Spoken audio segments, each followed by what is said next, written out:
اعوذ باللہ من الشیطان الرجیم، بسم اللہ الرحمن الرحیم۔ شروع اللہ کے نام سے جو بہت مہربان نہایت رحم کرنے والا ہے۔ آج ہم پڑھیں گے سورہ بقرہ کا چوتھا رکوع۔ سورہ بقرہ کے پہلے دو رکوعوں میں 3 طرح کے لوگوں کے بارے میں نقشہ کھینچ دیا گیا ہے، ان کے اوصاف بیان کر دیے گئے ہیں۔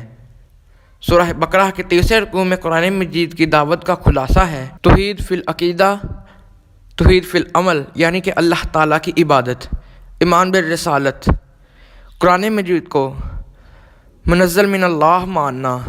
اگر اس میں کوئی شک ہے تو وہ چیلنج پورا کر دے قرآن پاک کا کہ اس کے جیسی ایک ہی صورت لے آئیں۔ واقعہ میں شک ہے لیکن حقیقت میں شک نہیں۔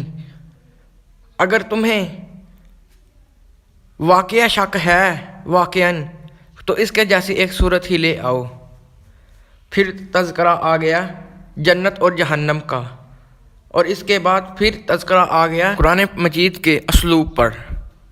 یہ ایک اعتراض اٹھا تھا کہ قرآن مجید اتنا عظیم کلام ہے، اس میں مچھر کی مثال دی جا رہی ہے۔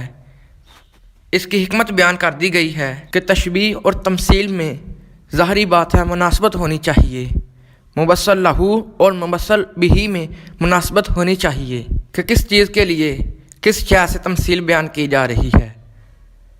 اس کا عظیم یا حقیر سے کوئی سوال نہیں۔ اور پھر یہ بات جن کے دلوں میں کجی ہے، زائل ہے، انہیں اس قرآن سے کوئی فائدہ نہیں ہوگا، بدلے میں انہیں ان کی ضلالت میں اضافہ ہوگا۔ اور وہ لوگ جو طالب حق ہیں، قرآن مجید ان لوگوں کو ہدایت دے گا۔ اور وہ کون لوگ ہیں جو گمراہ ہیں؟ وہ سرکش ہیں جو اللہ تعالیٰ سے کیا ہوا عہد کو توڑتے ہیں اور قطع رحمی کرتے ہیں، اپنے تعلقات توڑتے ہیں۔ اور اس کے بعد بہت ایک اہم فلسفانہ بات آ گئی ہے جس کے ضمن میں میں نے یہ ساری بات دہرائی ہے۔ جیسا کہ میں نے پہلے کہا تھا، 2/3 قرآن پاک نازل ہو چکا تھا جب سورہ بقرہ نازل ہوئی۔ سورہ بقرہ جب نازل ہوئی اس سے پہلے سورہ غافر نازل ہو چکی تھی۔ یہاں اجمالی تذکرہ ہے لیکن وہاں تفصیلی تذکرہ ہے۔ اہل جہنم کا قول نقل ہوا ہے۔ اہل جہنم کہتے ہیں، اے اللہ تو نے ہمیں 2 مرتبہ موت دی اور 2 مرتبہ زندگی دی، کیا اس کے آگے بھی ہمارے لیے کوئی اور مرحلہ ہے؟ ہم عالم ارواح میں تھے، اللہ تعالیٰ نے ہم سے عہد لیا، پھر ہمیں موت دی، پھر ہمیں عالم خلق میں یعنی یہاں پر پھر زندہ کیا۔ حضرت عبداللہ بن مسعود سے روایت ہے، آپ صلی اللہ علیہ وآلہ وسلم نے ارشاد فرمایا، جب جلیل 4 ماہ کا ہوتا ہے تو ایک فرشتہ اس میں وہ روح آ کر پھونک دیتا ہے، پھر ہمیں اس دنیا میں موت آئے گی، پھر ہمیں اٹھایا جائے گا۔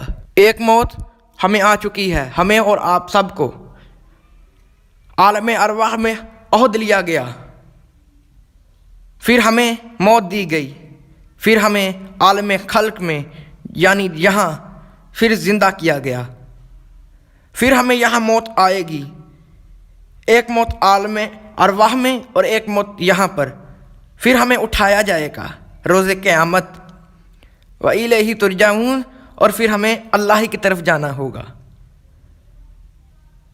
جب بندے کو موت آتی ہے تو روح جہاں سے آتی ہے وہاں چلے جاتی ہے اور جسم جہاں سے تھا وہاں رہ جاتا ہے، یعنی کہ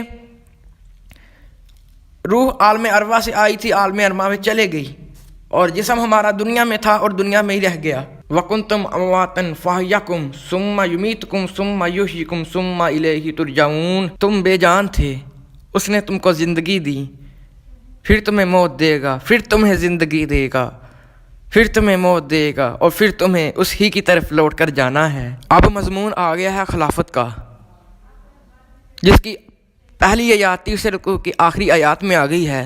اعوذ باللہ من الشیطان الرجیم، بسم اللہ الرحمن الرحیم۔ شروع اللہ کے نام سے جو بہت مہربان نہایت رحم کرنے والا ہے۔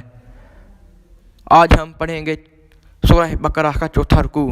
وَالَّذِي خَلَقَ لَكُم مَّا فِي الْأَرْضِ جَمِيعًا، زمین میں جو کچھ بھی ہے اے انسانوں تمہارے لیے ہی پیدا کیا ہے۔ اس ہی کے ساتھ مضمون آ رہا ہے خلافت کا۔ وَإِذْ قَالَ رَبُّكَ لِلْمَلَائِكَةِ إِنِّي جَاعِلٌ فِي الْأَرْضِ خَلِيفَةً، اور جب کہا تمہارے رب نے فرشتوں سے کہ میں بنانے والا ہوں زمین میں اپنا خلیفہ۔ پہلے یہ بات سمجھ لیجیے خلیفہ ہوتا کیا ہے۔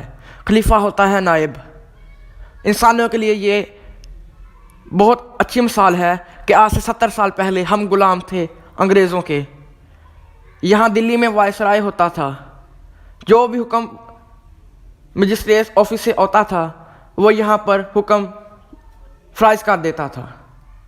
اگر کوئی حکم نہیں آتا تھا تو وہ اپنی مصالحت سے، اپنے سوچ وچار سے وہ یہاں پر قانون لاگو کر دیتا تھا۔ اسی طرح ہر انسان اللہ تعالیٰ کا نائب ہے، لیکن جو انسان اللہ تعالیٰ کا باغی ہو جائے، اپنی حاکمیت ظاہر کرے، جیسا کہ شاہ ہمایوں بادشاہ تھا، اس کا ایک ولی عہد تھا، اس سے صبر نہیں ہوا اور وہ اپنے آپ اس کا باغی ہو گیا ہو، وہ واجب قتل ہو جاتا ہے۔ لیکن اللہ تعالیٰ نے ہر انسان کو اس وقت مقرر تک مہلت دی ہوئی ہے، لیکن اس کی سزا یہ ہے کہ وہ اللہ تعالیٰ کا نائب نہیں رہتا۔ وَإِذْ قَالَ رَبُّكَ لِلْمَلَائِكَةِ إِنِّي جَاعِلٌ فِي الْأَرْضِ خَلِيفَةً، اور جب کہا تمہارے رب نے فرشتوں سے بنانے والا ہوں زمین میں اپنا نائب۔ قَالُوا أَتَجْعَلُ فِيهَا مَن يُفْسِدُ فِيهَا وَيَسْفِكُ الدِّمَاءَ وَنَحْنُ نُسَبِّحُ بِحَمْدِكَ وَنُقَدِّسُ لَكَ قَالَ إِنِّي أَعْلَمُ مَا لَا تَعْلَمُونَ، اور جب فرمایا تیرے رب نے فرشتوں سے کہ میں بنانے والا ہوں زمین میں خلیفہ، تو انہوں نے کہا کیا تو انہیں بنائے گا جو فساد کرے گا زمین میں، خون ریزی کرے گا؟ ہم تیری تسبیح، تیری حمد، تیرا تقدس بیان کرتے ہیں۔ لَقَ قَالَ إِنِّي أَعْلَمُ مَا لَا تَعْلَمُونَ، فرمایا میں وہ جانتا ہوں جو تم نہیں جانتے۔ یہاں پر دو رائے ہیں کہ فرشتوں کو کیسے معلوم ہوا یا لبھان ہوا کہ انسان اس دنیا میں زمین میں خون ریزی کرے گا، فساد برپا کرے گا۔ پہلی رائے تو یہ ہے کہ انسان سے پہلے اس دنیا میں جنات رہتے تھے، انہوں نے کوئی خون ریزی کی ہوگی، فساد برپا کیا ہوگا، اس کے بنا پر فرشتوں نے کہا ہوگا۔ اور دوسری یہ رائے ہے کہ انسان کو خلیفہ بنایا جائے گا اور اس کو کچھ اختیارات بھی ملیں گے، اس بنا پر کہا ہوگا۔ وَنَحْنُ نُسَبِّحُ بِحَمْدِكَ وَنُقَدِّسُ لَكَ قَالَ إِنِّي أَعْلَمُ مَا لَا تَعْلَمُونَ، کہا ہم تسبیح کرتے ہیں تیری حمد کے ساتھ اور تقدس بیان کرتے ہیں تیرا۔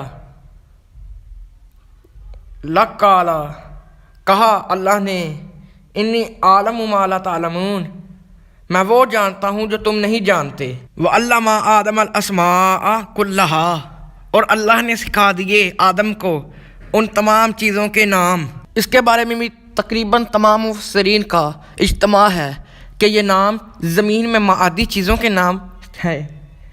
اللہ تعالیٰ نے حضرت آدم علیہ السلام کو ان تمام چیزوں کے نام سکھا دیے جو زمین میں ہیں تھیں، بننے والی تھیں۔ ایک انسان کوئی چیز دیکھتا ہے، کوئی چیز بناتا ہے، اس کا نام رکھتا ہے۔ اللہ تعالیٰ نے تمام نام سکھا دیے حضرت آدم علیہ السلام کو جو زمین کی مادی چیزیں تھیں۔ ثم أعرضهم على الملائكة فقال أنبئوني بأسمائهم هؤلاء إن كنتم صادقين، پھر پیش کیا ان کو فرشتوں کے سامنے اور فرمایا بتاؤ مجھے ان چیزوں کے نام اگر تم سچے ہو۔ اللہ تعالیٰ نے حضرت آدم علیہ السلام کو ان تمام چیزوں کے نام سکھا دیے، پھر پیش کیا اللہ تعالیٰ نے حضرت آدم علیہ السلام کو فرشتوں کے سامنے اور فرمایا بتاؤ ان چیزوں کے نام اگر تم سچے ہو۔ قالوا سبحانک لا علم لنا الا ما علمتنا انک انت العلیم الحکیم، کہا انہوں نے پاک ہے تیری ذات، نہیں ہی علم ہمیں اس کے سوا جتنا علم تو نے ہمیں سکھایا ہے، بخشا ہے، بے شک تو ہی علم والا ہے، تو ہی حکمت والا ہے۔ یہاں ایک اور تدبیر ہے کہ فرشتوں کے پاس اجتماعی علم نہیں ہے سوائے اس کے جو اللہ تعالیٰ نے انہیں سکھایا ہے، لیکن انسان کے پاس اتنا علم ہے کہ جتنا وہ سیکھ لے اتنا اس کے لیے علم ہے۔ دیکھیں انسان کہاں سے شروع ہوا تھا اور آج کہاں آ گیا ہے۔ اب کوئی چیز ایجاد ہوتی ہے تو کچھ مہینوں بعد اس کا نیا ورژن آ جاتا ہے، پچھلی چیز کی کوئی حیثیت نہیں رہتی، لیکن فرشتوں کے پاس اتنا ہی علم ہے جتنا اللہ تعالیٰ نے انہیں عطا فرمایا ہے۔ جیسا کہ پہاڑوں کا فرشتہ، ان کی یہ فرائض ہیں، صرف وہ پہاڑوں کا ہی فرشتہ ہے۔ ایک آسمان سے پانی برسانے والا فرشتہ، اس کا کام صرف آسمان سے بارش ہی لانا ہے۔ ایک موت کا فرشتہ، صرف وہ موت ہی نکالتا ہے، اس کے علاوہ انہیں کوئی علم نہیں۔ قال یا آدم انبئہم باسمائہم، اللہ نے فرمایا آدم کو بتاؤ ان کو ان چیزوں کے نام۔ فلما انبأہم باسمائہم، اور جب بتا دیے آدم نے فرشتوں کو ان چیزوں کے نام، قال الم اقل لکم انی اعلم غیب السماوات والارض، اللہ نے فرمایا فرشتوں سے کیا میں نہیں جانتا تھا جو کچھ غائب ہے زمین میں اور آسمانوں میں، وَأَعْلَمُ مَا تُبْدُونَ وَمَا كُنْتُمْ تُكْتُمُونَ، اور جانتا ہوں جو تم ظاہر کرتے ہو اور جو تم پوشیدہ کرتے ہو۔ یہاں چھپانے سے محسوس ہوتا ہے کہ ان کی خواہش تھی فرشتوں کی کہ خلافت ہمیں ملے، کہ ہر وقت اللہ تعالیٰ کی تسبیح و حمد میں لگے ہوئے ہیں، یہ خلافت ہمیں ملے۔ جو حکم ملتا ہے اسے بجا لاتے ہیں، یہ خلافت اور کسی مخلوق کو کیوں ملے۔ یہاں ایک اور بات بتا دوں تیسری مخلوق کے بارے میں، جس کا ذکر بعد میں آئے گا۔ اللہ تعالیٰ کی 3 صاحب شعور مخلوقات ہیں، پہلی ملائکہ، دوسری انسان، تیسری جنات۔ ملائکہ جو نور سے بنی ہیں، انسان جو گارے سے بنی ہے، جنات جو آگ سے بنی ہیں۔ ان کے علاوہ حیوانات جن میں شعور تو ہے لیکن خود شعوری نہیں ہے۔ یہاں کوئی کتا بلی بھونک رہی ہو، اسے یہ تو پتہ ہوتا ہے کہ بھونک رہا ہے، لیکن یہ نہیں پتہ ہوتا کہ خود بھونک رہا ہے۔ ان میں انا نہیں ہے، ایگو نہیں ہے، میں نہیں ہے۔ انا، میں، ایگو ان 3 مخلوقات میں ہے۔ پہلی ملائکہ جو نور سے بنی ہے، دوسری انسان جو پانی اور مٹی کے گھاڑے سے بنی ہے، تیسری جنات جو آگ سے بنی ہے۔ ان کے علاوہ کسی اور مخلوق میں، حیوانات میں سیلف نہیں ہے، شعور ہے لیکن خود شعوری نہیں ہے۔ اللہ تعالیٰ نے ان 3 مخلوقات میں کو صاحب شعور بنایا ہے۔ وَإِذْ قُلْنَا لِلْمَلَائِكَةِ اسْجُدُوا إِلَىٰ آدَمَ فَسَجَّدُوا إِلَىٰ إِبْلِيسَ، اور جب کہا فرشتوں سے سجدہ کرو آدم کو، فسجدوا، سب نے سجدہ کیا، إِلَىٰ إِبْلِيسَ، سوائے ابلیس کے۔ پہلی بات، ملائکہ کا حضرت آدم کو سجدے کی کیا ضرورت تھی؟ کیا یہ تعظیماً تھا؟ اگر تعظیماً تھا تو کیا یہ آدم خاکی کی تعظیم تھی؟ مکی صورتوں میں یہ 2 جگہ بتایا گیا ہے۔ جب میں اس آدم کی تخلیق پوری کر لوں اور اپنی روح میں سے اس میں روح پھونک نہ دوں، تب اس کے آگے سجدے میں گر پڑنا۔ تعظیم ہے تو آدم کی نہیں، اس روح کی ہے جو اللہ تعالیٰ نے حضرت آدم میں پھونکی تھی، تعظیم اس کی ہے۔ تعظیم آدم خاکی کی نہیں، تعظیم روح ربانی کی ہے۔ اور نمبر 2، اس کی حکمت کیا ہے؟ جیسا کہ پہلے میں نے عرض کیا ہے کہ کائنات کے کارندے تو فرشتے ہیں، ملائکہ ہیں، لیکن خلیفہ بنایا جا رہا ہے انسان کو۔ اگر انسان کے پاس سول سروسز نہ ہوں تو وہ خلافت کیسے کرے گا؟ اگر اس کے کوئی چیز تابع نہ ہو تو وہ خلافت کیسے کرے گا؟ مثال کے طور پر میں چوری کرنے جا رہا ہوں، میں زمین پر چلتا ہوں، زمین مجھے دھکیلتی ہے، میں زمین کو دھکیلتا ہوں، تب میں چلتا ہوں۔ اگر زمین مجھے نہ دھکیلے تو میں کیسے چل پاؤں؟ ہم کوئی بھی کام کرنا چاہتے ہیں، ہمارے اس کام کرنے میں نہ جانے کتنے فیکٹرز ہیں اور ان پر مامور ہیں فرشتے۔ میں چلنا چاہوں، زمین مجھے دھکیلے، میں زمین کو دھکیلوں، مجھے جانے دیا جائے۔ اگر زمین مجھے نہ دھکیلے تو میں نہیں چل سکتا۔ ان سب پر فرشتے مامور ہیں۔ ہر فرشتے کی اپنی اپنی ڈومین ہے، اور اگر وہ تابع نہ ہوں تو خلافت کے کوئی معنی نہیں۔ اگر ہم کوئی کام کرنا چاہتے ہیں، اس کام کے ظہور تک، اس کام کے پورا ہونے تک نہ جانے کتنے ایلیمنٹ ہیں کائنات کے، اگر وہ ہم سے موافقت نہ کریں تو ہم وہ نہیں کر سکیں گے۔ لیکن انسان کو اختیار دیا گیا ہے کہ وہ جو کرنا چاہتا ہے وہ کرے۔ اس لیے آدم علیہ السلام کے سامنے تمام فرشتوں کو سجدہ کرنے کا حکم دیا گیا۔ البتہ اس آیت میں ایک مغالطہ پیدا ہوتا ہے، الا ابلیس، سوائے ابلیس کے۔ مغالطہ یہ پیدا ہوتا ہے کہ شاید وہ بھی فرشتہ تھا۔ یہ حکم تو فرشتوں کو دیا گیا تھا۔ گویا نوٹ کیجئے، اس سے پہلے، بہت پہلے سورہ کہف نازل ہو چکی تھی۔ سورہ کہف میں فرمایا گیا ہے وہ جن تھا، اس نے سرکشی کی، اپنے رب کے حکم کی۔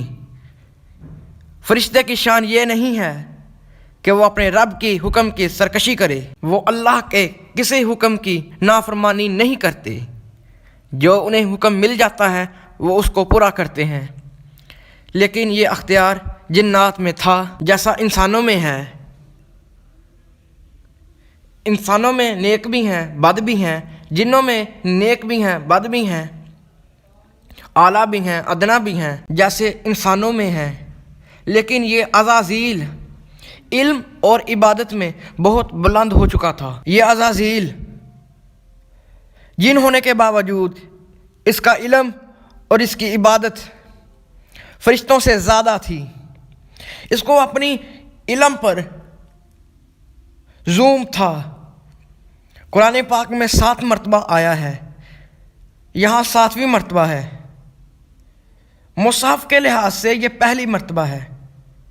قرآن پاک میں 6 مرتبہ آگے آئے گا۔ مصحف کی ترتیب سے یہ پہلی مرتبہ ہے، اور نزولی ترتیب کے لحاظ سے یہ آخری مرتبہ ہے۔ ابھی آگے آئے گا سورہ آل اعراف میں، سورہ یا بنی اسرائیل میں، سورہ ہجر میں، سورہ طٰہٰ میں، سورہ کہف میں، سورہ صاد میں۔ ابلیس اس کا صفاتی نام ہے۔ ابلیس کے معنی ہے مایوس ہو جانا۔ اللہ کی رحمت سے یہ مایوس ہو چکا ہے، اور جو مایوس ہو جاتا ہے وہ شیطان ہوتا ہے۔ اب اسے تو پتہ ہے کہ اس کا چھٹکارا نہیں، اب یہ جہنم کی آگ میں جلے گا۔ اب اس کی کوشش ہے کہ یہ جتنوں کو بھی اپنے ساتھ لے لے، جتنوں کی بھی آخرت خراب کر دے۔ اب یہ اس میں لگا ہوا ہے کہ اپنی تو آخرت خراب ہو گئی ہے، اب دوسروں کو بھی آخرت خراب کرنی ہے۔ اس لیے اس کا نام ہے ابلیس، مایوس ہو چکا ہوا۔ یہ اللہ کی رحمت سے مایوس ہو چکا ہے۔ اب انسان کی عداوت اس کی گھٹی میں پڑ گئی۔ اس نے اللہ تعالیٰ سے مہلت مانگ لی روز قیامت تک کہ میں ثابت کر کر دکھاؤں گا کہ میں آدم سے بہتر ہوں۔ تو نے مجھے آگ سے پیدا کیا، بنایا، اور تو نے اس کو مٹی سے، گھاڑے سے بنایا۔ میں ثابت کر کر دکھاؤں گا۔ اب وہ گمراہ کر رہا ہے لوگوں کو۔ یہ اس کا تکبر تھا کہ وہ اللہ تعالیٰ کی بارگاہ سے رد ہو گیا۔ ابا واستکبر وکان من الکافرین، ابا واستکبر، اور اس نے تکبر کیا، وکان من الکافرین، کانا عربی زبان میں دو طرح کے ہوتے ہیں، ایک ہو گیا اور ایک وہ ہے ہی تھا۔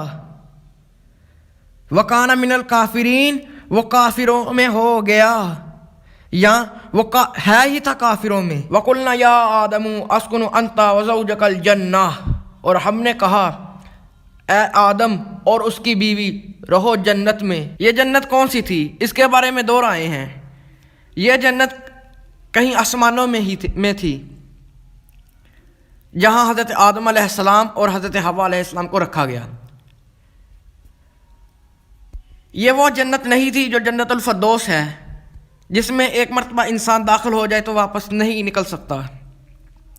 اور ایک دوسری رائے ہے، یہ جنت کہیں زمین میں ہی تھی۔ بائیولوجی اور وحی کا بھی یہی متفق ہے کہ حضرت آدم علیہ السلام کی تخلیق مٹی سے ہی ہوئی ہے۔ جدید علم حیوانات اور قرآن پاک میں بھی یہی لکھا ہوا ہے کہ انسان کی تخلیق مٹی سے ہی ہوئی ہے۔ اسٹیجز میں مغالطہ ہو سکتا ہے، اس بات کو آپ چھوڑ دیں، وہ اس وقت کا زیر بحث نہیں ہے۔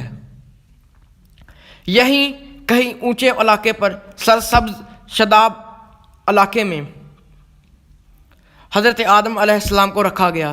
وہاں ہر قسم کے میوے موجود تھے، جہاں نہ انہیں بھوک ستائے گی نہ کوئی انہیں کچھ ہوگا۔ وہاں رکھا گیا تھا صرف ایک بتانے کے لیے کہ تمہیں شیطان یوں ورگلائے گا اور یوں ورگلائے گا تمہاری اولاد کو، لیکن یہ چیزیں متشابہات میں رہیں گی کیونکہ ہم نہیں جانتے۔ واللہ عالم، اللہ جانتا ہے کہ اللہ تعالیٰ نے کون سی جنت میں انہیں رکھا، وہ آسمانوں میں تھی یا زمین میں۔ یہ چیزیں ابھی متشابہات میں ہیں، انسان کی سوچ یہاں تک نہیں جا سکتی۔ وَكُلَا مِنْهَا رَغَدًا حَيْثُ شِئْتُمَا وَلَا تَقْرَبَا هَٰذِهِ الشَّجَرَةَ فَاتَّكُونَا مِنَ الظَّالِمِينَ، اور کہا ہم نے آدم سے رہو اپنی بیوی کے ساتھ اس جنت میں اور کھاؤ بافراغت ہو کر جہاں سے بھی، اور قریب نہ جانا اس درخت کے ورنہ تم شامل ہو جاؤ گے ظالموں میں سے۔ اس کی حکمت سمجھ لیجئے، اللہ تعالیٰ نے ڈیمونسٹریشن کروانی تھی کہ اس باغ میں ہزاروں چیزیں مباح ہیں سوائے ایک درخت کے۔ درخت کا نام نہیں لیا گیا۔ اسی طرح ہی دنیا میں ہزاروں مشروب مباح ہیں چند کو چھوڑ کر، شراب کو چھوڑ کر، لیکن انسان تمام کو چھوڑ کر شراب کو چوائس کرتا ہے تو وہ ظالموں میں سے ہے۔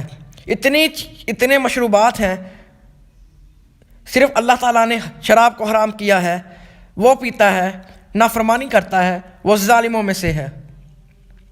اسی طرح ہی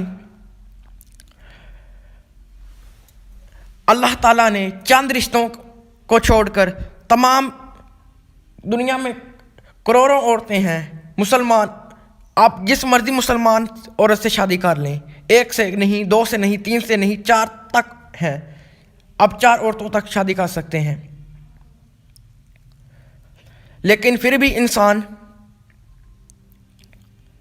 نکاح نہ کرے، زنا کرے تو وہ ظالموں میں سے ہے۔ یہاں پر بھی فرمایا جا رہا ہے تم دونوں کھاؤ فراغت سے اور اس درخت کے قریب مت جانا ورنہ تم ہو جاؤ گے ظالموں میں سے۔ اس درخت کا نام لینے کی ضرورت نہیں، نہ ہی درخت کا نام آیا ہوا ہے۔ فَأَزَلَّهُمَا الشَّيْطَانُ عَنْهَا، اور پھسلا دیا شیطان نے انہیں۔ یہ کس طرح پھسلایا؟ جیسا کہ میں نے عرض کیا، یہ 7ویں مرتبہ بیان کیا جا رہا ہے۔ اس کی تفسیر ملے گی آپ کو سورہ طٰہٰ میں۔ فَأَخْرَجَهُمَا مِمَّا كَانَ فِيهِ، اور نکلوا دیا اس کیفیت سے جس میں وہ تھے، نکلوا دیا اس کیفیت سے جس میں نہ کوئی محنت تھی نہ کوئی مشقت تھی، وہ خاص جنت جس میں انہیں جنت کا لباس بھی پہنایا گیا تھا۔ گویا کہ یہ آزمائش تھی کہ بتانا تھا کہ شیطان تمہارا دشمن اور تمہاری نسلوں کا دشمن ہوگا، اور اگر کوئی اس کا دوست بن جائے، ایجنٹ بن جائے تو اس کی سزا بھگتے گا۔ وَقُلْنَا اهْبِطُوا بَعْضُكُمْ لِبَعْضٍ عُدُوٌّ، اور ہم نے کہا اترو، تم ایک دوسرے کے دشمن ہو۔ یہاں جمع کا جملہ آیا ہے، یعنی کہ تم دونوں کے لیے۔ ایک دشمنی شیطان اور آدم کی ہے، ایک دشمنی مرد اور عورت کی ہے۔ مرد اچھا کام کرے تو عورت پھسلاتی ہے، اگر عورت اچھا کام کرے تو مرد پھسلاتی ہے۔ قرآن مجید میں ایک جگہ آیا ہے، اے ایمان والو چکنے رہو، تمہاری بیویاں اور تمہاری اولاد میں سے کئی تمہارے دشمن ہیں۔ ظاہری بات ہے کہ آپ ایک اچھا کام شروع کرنے جا رہے ہیں، آپ کی اولاد کی محبت میں آپ وہ نہیں کر سکتے، اولاد کی محبت بیچ میں آ جاتی ہے، بیوی کی محبت بیچ میں آ جاتی ہے۔ چکنے رہو، ان میں سے تمہارے دشمن ہیں۔ یہاں کہا گیا ہے اور اتر جاؤ، تم آپس میں دشمن ہو۔ وَلَكُمْ فِي الْأَرْضِ مُسْتَقَرٌّ وَمَتَاعٌ إِلَىٰ حِينٍ، اور تمہارے لیے زمین میں ٹھکانہ ہے اور سامان زندگی ایک مقرر وقت تک۔ اب تمہارا ٹھکانہ زمین ہے، اس میں تمہارے لیے سامان زندگی ہے ایک مقرر وقت تک، إِلَىٰ حِينٍ، ایک مقرر وقت تک، یعنی کہ یہ زندگی ابدی نہیں ہے۔ ایک دن آئے گا جب تمام آسمان لپیٹ دیے جائیں گے۔ یہ زندگی ابدی زندگی نہیں ہے، إِلَىٰ حِينٍ، ایک مقرر وقت تک۔ آج ہم نے سورہ بقرہ کے رکوع نمبر 4 کی آیت نمبر 36 تک پڑھا۔ اللہ تعالیٰ اس میں جو غلطی کوتاہی ہو گئی ہو اللہ ہمیں بخش دے۔ اللہ تعالیٰ سے دعا ہے ہمیں قرآن پاک پڑھنے اور پڑھانے والا بنا دے، قرآن پر عمل کرنے والا بنا دے۔ آمین۔ صدق اللہ العظیم۔